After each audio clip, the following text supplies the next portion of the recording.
தாய் தமிழ் உறவுகளுக்கு வணக்கம்.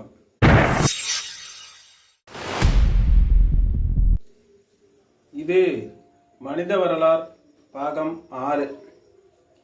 மனித வரலாறில் குடிகளின் அந்த சிறந்த குடிகள் என்றெல்லாம் பார்த்தோம்.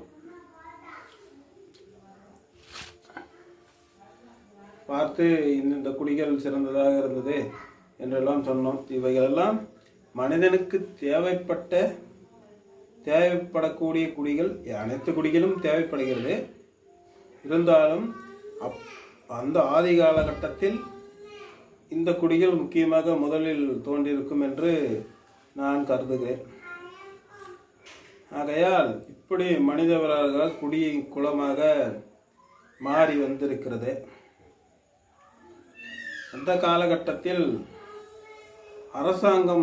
அரசர்கள் உருவாகி தொழில்வள குலங்களாக மாறி அந்தந்த குடிகள் அந்தந்த மக்களாக மாறி எடுத்து சொன்னாக்கா வன்னியர் குடி, ஆதிக்குடி குறவர் குடி, அடுத்தது வன்னியர் குடி, இது பறையர் குடி, அடுத்தது வன்னியர் குடி, அடுத்தது குயர்குடி, வண்ணார்குடி என்று நாவிதர் குடி என்ற குடிகளெல்லாம் உருவாகி நிலைத்து வாழ தொடங்கி மக்கள் கூட்டங்கள் பெருகி குடிகள் குலங்களாக மாறி இருந்த காலகட்டத்தில் அரசாங்கங்கள் தோன்றியது. அதாவது அரசர்கள் தோன்றினார்கள். அரசர்கள் தோன்றி மக்களை ஆண்டு வந்தார்கள். பழங்கால அரசர்களெல்லாம் ஆண்டிருக்கிறார்கள். அதில் நமக்கு தற்காலிக அறிவு கெட்டியவரை பாண்டியர் அரசாங்கம் முதலில் தோன்றியிருக்கலாம். பாண்டியர்கள் முதலில் என்று சொல்ல முடியாது. தற்போதைய நமக்கு எட்டிய அந்த கணக்கு வரை பாண்டிய அரசாங்கம், அதுக்கு முற்காலத்திலும் அரசாங்கம் இருந்திருக்கும். அவை யாவென்று நம் இலக்கியங்களில் எதுவும் காணப்படவில்லை. ஆகையால் பாண்டியர்கள் அரசாங்கங்கள் தோன்றி மக்களை ஆண்டு கொண்டு வந்து கொண்டிருக்கிறது. அந்த காலகட்டத்தில் பாண்டியர்கள் மிகச் சிறப்பாக ஆட்சி ஆண்டு வந்து கொண்டிருந்தார்கள். மலைகளில் மக்கள், மாடு, எல்லா குடிகளும் இருந்தது. விவசாயம், பொன்பொருள், மற்ற குடிகள் அனைத்துமே அவருக்கு தோன்றிய வேலைகளை செய்து கொண்டு மக்கள் நல்ல சுபிட்சமாக இருந்திருக்கிறார்கள். காலகட்டத்தில் மிகச்சிறப்பாக வாழ்ந்து கொண்டிருக்கிறார்கள். நம்மளுடைய தமிழ்நாடு சிறப்பாக ஆட்சி செய்து கொண்டிருந்திருக்கிறார்கள். பிறகு இந்த ஆட்சி படையெடுப்புகளால் பிறகு பாண்டியரிடமிருந்து சோழர்களிடம் ஆட்சி மாறியது. சோழர்களும் சிறப்பாக ஆட்சி ஆண்டிருக்கிறார்கள். பிறகு சோழர்களை வீழ்த்த பிறகு வேறு நாட்டவர்கள் படையெடுத்து வந்து இங்கு ஆட்சி அமைத்திருக்கிறார்கள். குறிப்பாக அதில் திப்பு சுல்தான் போன்ற மன்னர்களெல்லாம் ஆட்சி ஆண்டிருக்கிறார்கள். ஆட்சி ஆண்டு கொண்டிருக்கிறார்கள். அதுக்கப்புறம் நம்ம மக்களுடைய அந்த சோழர்கள் ஆட்சி முடிந்த பிறகு நம் மக்களுக்கு அந்த செழிப்பு தன்மை இழந்து விட்டார்கள். சுபிட்சம் என்ற ஒன்று இழக்கப்பட்டு விட்டது. ஏனென்றால் ஆட்சி மாறிவிட்டது. ஆட்சி அடுத்த மாற்றான் கையில் போய்விட்டது. திப்பு சுல்தான் போன்றவர்கள், பிறகு நாயக்க மன்னர்கள், கன்னடர்களிடம் ஆட்சி இருந்தது. இவர்களிடமெல்லாம் ஆட்சி இருந்தது. அப்படி இருக்கும் பொழுது மக்கள் அந்த சுபிட்சத்தை இழந்து விட்டார்கள். கன்னட மக்கள் அந்த நாயக்கரிடம் ஆட்சி இருந்தது. அப்பொழுது மக்கள் எல்லாம் சுத்தமாக தன்னுடைய கலை இழந்து விட்டார்கள். கலை, இலக்கியம், பண்பாடு எல்லாம் இழந்து விட்டார்கள். பிறகு ஆட்சி நாயக்க மன்னர்களிடம் மாறுகிறது. தொப்பை நாயக்கன் என்ற மன்னரிடம் எல்லாம் ஆட்சி மாறுகிறது. அதுக்கப்புறம் படையெடுத்து வந்த மன்னர்கள் தெலுங்கு மன்னர்களாக இருந்த விஜயநகர பேரரசு என்ற தெலுங்கு மன்னரிடம் ஆட்சி மாறுகிறது. அதில்தான் நம் மக்களை வாட்டி வதக்கி இருக்கிறார்கள். அந்த காலகட்டத்தில்தான் மக்களுக்கு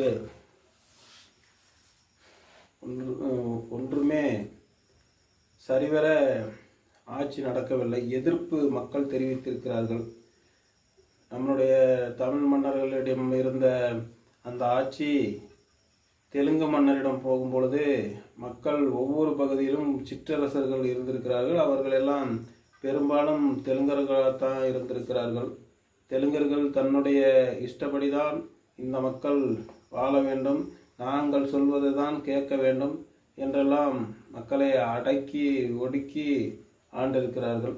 அதில் சில குடிகள் எல்லாம், தமிழ் குடிகள் எல்லாம் அந்த மன்னர்களை அவர்கள் சொல்லுக்கு கட்டுப்படாமலும் புரட்சியும் தான் இருந்திருக்கிறார்கள். அப்பொழுது அந்த காலகட்டத்திலே மக்கள் மிக அவதியோடு வாழ்ந்து வந்திருக்கிறார்கள். எந்த காலகட்டத்தில் நம்முடைய ஜாதி எல்லாம் மிக கூர்மையாக தீட்டப்பட்டதென்றால் இந்த விஜயநகர பேரரசு காலகட்டத்தில் தான். ஏனென்று சொன்னால் அப்பொழுதுதான் நம் ஒற்றுமையாக இருந்த குடிகளை அவர்கள் யோசித்து பார்த்தார்கள். என்ன இவர்கள் நாம் சொல்வதை யாரும் கேட்க மறுக்கிறார்களே, நம் அரசாங்கத்துக்கு கீழ்ப்படிய மாட்டேன் என்கிறார்கள். ஆகையால் இவர்களிடம் என்ன செய்வது என்று யோசித்துப்பட்டு மக்களுடைய சொத்துக்கள் என்றிருந்த நிலங்களை இன்றுடன் அரசுடைமையாக்கப்படுகிறது என்று விஜயநகர பேரரசு மன்னர்கள் மக்களிடம் இருந்த நிலங்கள், காணி உரிமைகளை ரத்து செய்து மக்களுடைய நிலமெல்லாம் அரசாங்கத்துக்கு தான் சொந்தம் என்று மாற்றிவிட்டார்கள் இந்த விஜயநகர பேரரசு மன்னர்கள். அதற்கு பிறகு மக்கள் இன்னும் செழிப்பு இழந்து பசி பஞ்சமாக மாறிவிட்டார்கள். இப்படி இருக்கும் பொழுது மக்களுக்கு அந்த அரசாங்கத்தினுடைய சொல்லை கேட்டால், அவர்களுடைய பேச்சை கேட்டால் அவர்களுக்கு நிலம் தருவதாகவும் அல்லது அவர்களுடைய நிலத்தில் கூலியாக வாழ்வதற்கு வழிவகை செய்வார்கள். கூலி வேலை கொடுப்பார்கள். இல்லாவிட்டால் சுத்தமாக அவர்களுக்கு வேலை கிடையாது என்று சட்டம் ஏற்றியிருக்கிறார்கள். அந்த காலகட்டத்தில்தான் மக்கள் மிக கொடுமையான நிலைமைக்கு தள்ளப்பட்டு வாழ்ந்து கொண்டிருந்திருக்கிறார்கள். அப்பொழுது எப்படி கொடுமையான நிலைமையில் இருந்தாலும் ஒரு சில குடிகள் இவர்களுக்கு அடிபணிவதில்லை. அப்படி இருந்த காலகட்டத்தில் அவர்கள் இந்த தமிழ் மக்கள் நம்மளுடைய பேச்சை கேட்க மாட்டேன் என்கிறார்களே, என்ன செய்வது என்று கேட்டால் அதாவது என்று யோசித்திருக்கிறார்கள். இது இப்படி இருக்க இந்த மன்னர்கள் எல்லாம் நம்மை அடக்கி ஆள காரணம் என்னவென்றால் தமிழ்தான் உலகத்தின் முதல் மொழி. அதனால் இந்த மொழிகளை எல்லாம் மாற்ற வேண்டும். தமிழை பிடிக்காதவர்கள், அதாவது ஆரிய பிராமணர்கள், நம் மொழியை மாற்ற வேண்டும், தமிழ் பேசக்கூடாது. ஆகையால் இந்தந்த பகுதி மக்களை மொழிகளை மாற்ற வேண்டும் என்று ஒவ்வொரு பகுதியாக மொழிகளை மாற்றி கொண்டே வருகிறார்கள். அதாவது குஜராத்து, ஆந்திரா, கர்நாடகா, கேரளா என்று மொழிகளை மாற்றி இருக்கிறார்கள். அப்படி இருக்கும் பொழுது ஒவ்வொரு படையெடுப்பிலும் அங்கங்கு போய் அதை அரசாண்டு அவர்கள் ஒரு மொழியை நிர்மாணித்து அந்த மொழிகளை மக்களிடம் திணித்து கொஞ்சம் கொஞ்சமாக அந்த மொழியை, தமிழ் மொழியை மறக்க செய்து அந்த அவர்கள் கூறும் மொழியை பாடமாக எடுத்துதான் இந்த மொழிகள் எல்லாம் மாறி இருக்கிறது. ஏனென்றால் உலகத்தில் முதல் மொழி. அப்படியென்றால் இந்தியா பூராவும் தமிழே பேசிக்கொண்டிருந்திருப்பார்கள். ஆசியா வரைக்கும் தமிழ் தான் பேசிக்கொண்டிருந்திருக்கிறார்கள். ஐரோப்பிய அந்த பிராமணர்கள் தான் ஐரோப்பியாவிலிருந்து மாடு மேய்த்து கொண்டு அங்கங்கே பிழைத்து கொண்டு வாழ்ந்து கொண்டு கடைசியாக இந்திய எல்லைக்குள் புகுந்து அங்கு அவர்கள் வாழ்ந்தபோது அவர்களை பார்த்து மிகவும் சிறப்பாக இருக்கிறார்கள், இவர்கள் மிக அழகாகவும் இருக்கிறார்கள் என்று யோசித்திருக்கிறார்கள் இந்த மக்கள். நீங்கள் தாங்கள் எங்கிருந்து வருகிறீர்கள் என்றால், நாங்கள் எல்லாம் சிவபெருமானை அனுப்பி வைத்த நீங்களெல்லாம் சிவபெருமானை வணங்குகிறீர்கள், ஆனால் அந்த சிவபெருமானை அனுப்பி வைத்த தூதர்கள் போல்தான் நாங்கள் என்று கூறியிருக்கிறார்கள். அப்படித்தான் அவர்கள் இந்தியாவுக்குள் நுழைந்திருக்கிறார்கள். இந்தியாவுக்குள் நுழைந்து இந்திய நிலப்பரப்பில் பார்த்திருக்கிறார்கள், தன் பேச்சை யார் கேட்கிறார்கள் என்று. இங்கு யாரை மதிக்கிறார்கள் என்று பார்த்திருக்கிறார்கள். பார்த்தால் பூணூல் அணிந்த ஆசாரிகள், சித்தர்கள், இவர்களெல்லாம் பெரும் மதிக்கத்தக்கவராக இருந்திருக்கிறார்கள். ஆசாரிகள் ஆச்சாரிய வேலை செய்வார். அவரிடம் போய் இன்னொருவர் ஒரு செய்து ஒரு பொருளை செய்து கொடுக்க சொன்னால் அந்த பொருளுக்கு அவரிடம் மிக மதிப்பாக பேசுவார். ஆகையினால் இந்த பூணூல் அணிந்த மனிதர்களிடம் மற்ற மனிதர்கள் மிகவும் மிகவும் மதிப்பாகவும் மரியாதையாகவும் நடந்து கொண்டிருக்கிறார்கள். ஆகையால் நாமும் இன்று முதல் பூணூல் தரித்து விட வேண்டும் என்று அந்த பிராமணர்கள் தன்னை மாற்றி கொண்டிருக்கிறார்கள். அதன் பிறகு அவர்களை தேச பிராமணர்கள் என்றெல்லாம் நம் மக்கள் அழைத்திருக்கிறார்கள். சிலர் அவர் சொன்னதெல்லாம் நம்பினார்கள், சிலர் நம்பவில்லை. நம்பாதவர்கள் தான் அவர்களை வேச பிராமணர்கள் என்று அழைத்தார்கள். அவர்கள்தான் நம் இந்திய மொழிகளை கொஞ்சம் கொஞ்சமாக காலம் செல்ல செல்ல மாற்றியவர்கள். அவர்களுடைய கட்டுப்பாட்டில்தான் அரசர்கள் இருந்தார்கள், அரச குடும்பமெல்லாம் இருந்தது. ஆகையால் தான் அவர்கள் மிக சாதுரியமாக நம் இந்திய வரலாற்றிலே மொழிவழி மாநிலங்கள் ஆக மாற மொழிகள் உருவாக காரணம் அவர்கள். அந்த சமஸ்கிருதம் என்ற அந்த அவருடைய பாஷை என்று சொல்லக்கூடிய அதை எடுத்துக்கொண்டு அவர்கள் அதை வைத்தே இந்த மொழியை மாற்றினார்கள்.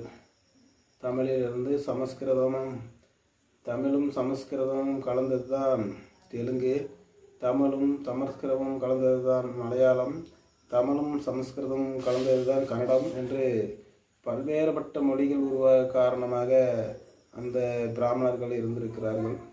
அப்படி இருக்கையில் அவர்கள் எல்லாமே அடிமைப்படுத்தி விட்டார்கள். இந்த தமிழர்கள் மட்டும் அவர்களிடம் அடிமையாகவில்லை.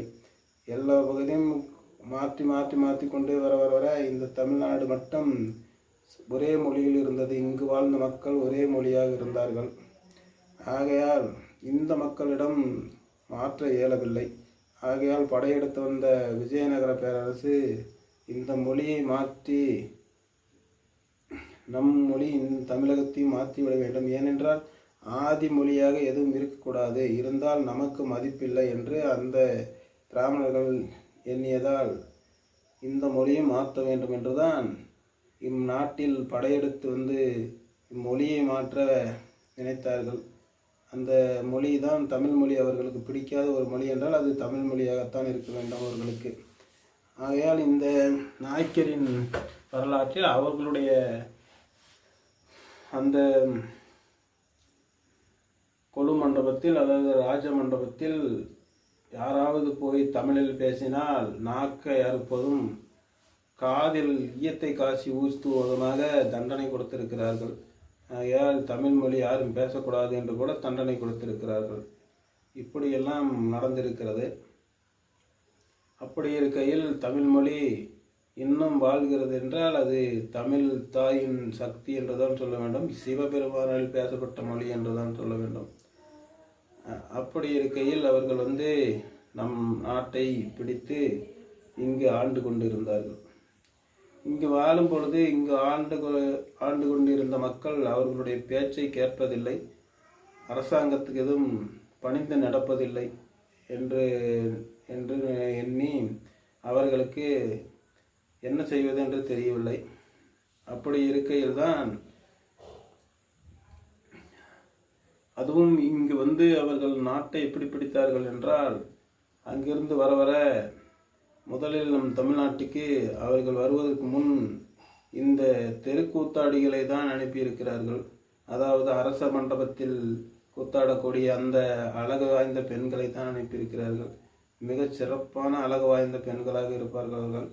அவர்கள் அந்த மன்னரிடம், நம் மன்னர்களிடம் அவர்கள் கூத்தாடி கொண்டிருக்க நம் மன்னர்கள் அந்த கூத்தை ரசித்து பார்த்து கொண்டிருக்கும் சமயத்தில் அந்த விஜயநகர பேரரசுடைய அந்த படைகள் இந்த மன்னன் சிறந்த கூத்து பார்த்து ரசித்து கொண்டிருக்கிறான், ஆகையால் இவன் போதையில் இருக்கிறான், ஆகையால் இந்த படையை காலி செய்ய வேண்டும் என்று அங்கங்கே ஒரு கூத்து நிகழ்ச்சி என்று ஏற்பாடு செய்துவிட்டு அந்த படைகளை, நம் படைகளை அவர்கள் அடித்து காலி செய்து தம் மன்னர்களை பிடித்திருக்கிறார்கள். இந்த நாட்டையும் அப்படி சூழ்ச்சியில் தான் பிடித்திருக்கிறார்கள். அப்படி சூழ்ச்சியில் பிடித்த அந்த விஜயநகர பேரரசு இந்த தமிழ்நாட்டில் அரசாங்கத்தை நிறுவியது, தன்னுடைய இராஜாங்கத்தை நிறுவிய பிறகு இந்த மக்கள் அவர்களுடைய பேச்சை கேட்பதில்லை. கேட்காமல் இவர்கள் அடம் பிடித்திருக்கிறார்கள். இவர்களை அவர்களுடைய பேச்சை கேட்க வைப்பதற்கு அவர்களும் என்னென்று செய்து பார்த்தாலும் சில பகுதியில் கேட்கிறார்கள், சில பகுதியில் கேட்பதில்லை.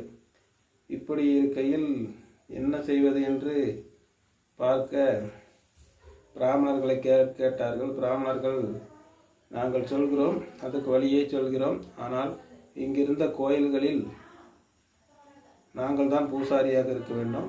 இவர்கள் எல்லாம் தமிழர்கள் தான் பூசாரியாக இருக்கிறார்கள், பண்டாரர்கள், பார்ப்பனர்கள் இவர்கள் தான் பூசாரியாக இருக்கிறார்கள். ஆகையால் நாங்கள் பூசாரியாக மாற வேண்டும். அதனால் நீங்கள் அதற்கு ஏற்பாடு செய்தால் இந்த மக்களை அடக்கி ஒடுக்கி எப்படி ஆட்சி ஆள்வது, அவர்களை எப்படி மயக்கத்தில் வைப்பது என்று நாங்கள் உங்களுக்கு சொல்கிறோம் என்று விஜயநகர பேரரசோடு இந்த பிராமணர்கள் ஒரு ஒப்பந்தம் செய்து கொண்டு ஆட்சி ஆண்டார்கள். இதன் தொடர்ச்சியை நாளை பார்ப்போம். நன்றி.